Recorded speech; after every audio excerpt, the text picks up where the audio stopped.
Натрий хлоридінің ерітіндісін электролиз дегенде анодта көлемі 2,24 литр хлор бөлініп шықты. Түзілген натрий гидроксидінің массасын есептеңдер.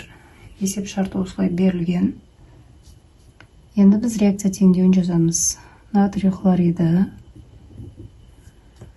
Бұлар бізде ерітіндісі немесе балқымасы деп беріледі есеп.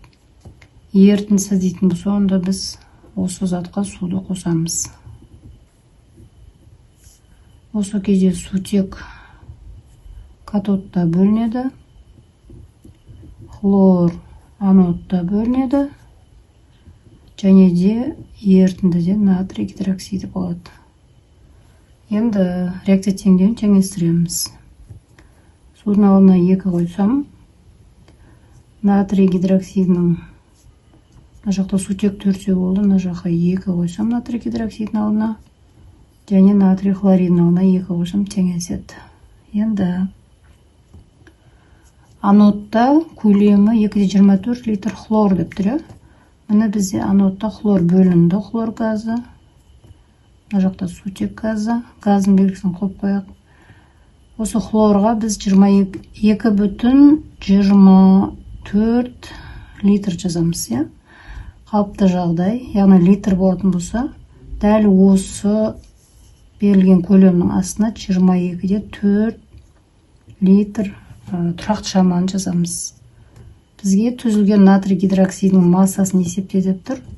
Натрий гидроксиді міне тұр бізде. Осы берілген санның қатарында бізде X тұру керек. Массасы болса, бұл жер грамм болады. Енді натрий гидроксидінің молярлық массасын есептейміз. Мына жақта X бар алдында. 23 қосу 16 қосу 1. Алдына X-ін жақшаның алдына шығарып қояйық. Жақшаның ішінен 40 шығады. 17-ге 23. Және де оған 2-ні көбейтсек 80 болады.